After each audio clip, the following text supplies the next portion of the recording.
বন্ধুরা, আমি জয়া আর আপনারা দেখছেন জয়া রান্নাঘর। ভিডিওটি ভালো লাগলে লাইক, কমেন্ট, শেয়ার করে দিবেন এবং আমার চ্যানেলটিকে সাবস্ক্রাইব করে দিবেন।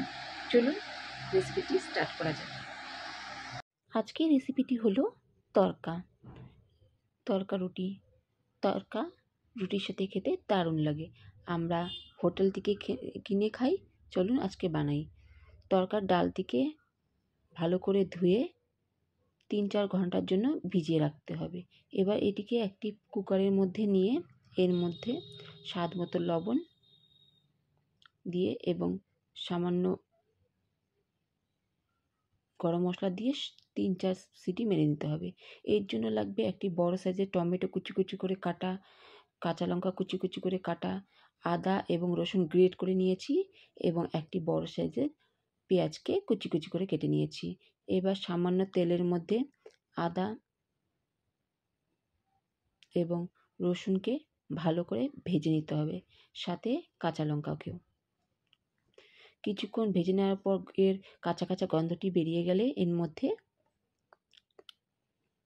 পেঁয়াজ অ্যাড করতে হবে। এটিকে বেশ কিছুক্ষণ ভাজতে হবে যাতে আদা রসুনের কাঁচা গন্ধটি বেরিয়ে যায়।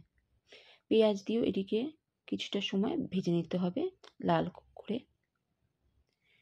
এরপর এর মধ্যে সামান্য লবণ দিয়ে দিতে হবে। লবণ দিয়ে একটু নাড়াচাড়া করার পর কুচি কুচি করে কেটে রাখা টমেটোগুলি দিয়ে দিতে হবে। এবার এটিকে 5 মিনিটের মতো নাড়াচাড়া করে টমেটো থেকে যখন সামান্য জল বেরিয়ে আসবে তখন এর মধ্যে গুঁড়ো মশলা অ্যাড করতে হবে, যেমন হলুদ, ধনে গুঁড়ো, জিরে গুঁড়ো, শুকনো লঙ্কা গুঁড়ো। এগুলোকে দিয়ে এর মধ্যে কিছুক্ষণ নাড়াচাড়া করতে হবে এবং সামান্য একটু জল দিয়ে এটিকে ভালো করে কষিয়ে নিতে হবে।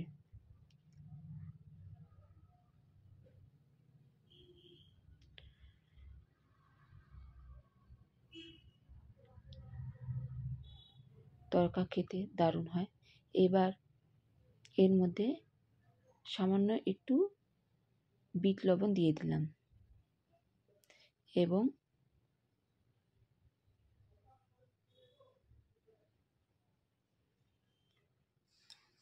সামান্য গরম মশলা অ্যাড করলাম। এবার একটু একটু জল দিয়ে এটিকে ভালো করে কষিয়ে নিতে হবে। অল্প অল্প জল দিয়ে অনেকবার এটিকে কষিয়ে নিতে হবে।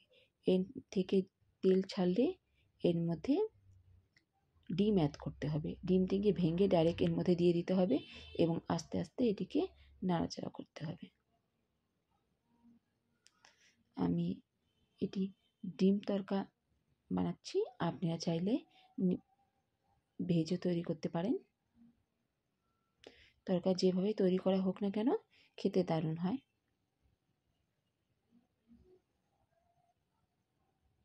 এভাবে বানিয়ে দেখবেন কত সুন্দর তড়কা বাড়িতে তৈরি করা যায়।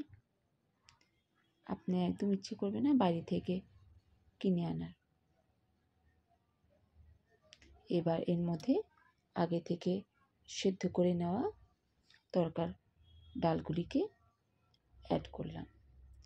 এবার এই সব কটি উপকরণকে ভালো করে নেড়েচেড়ে মিশিয়ে নিতে হবে।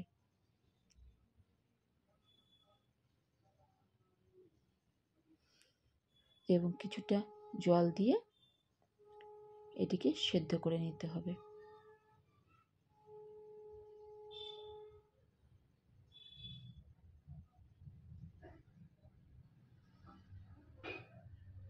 ক্রমাগত নাড়াচাড়া করতে হবে যাতে নিচে পোড়া না লেগে যায়।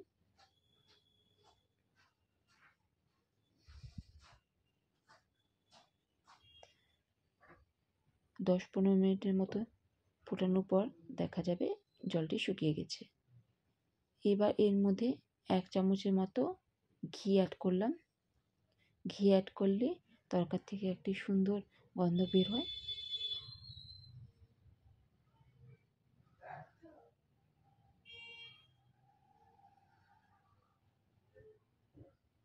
দেখুন প্রায় শুকিয়ে গেছে।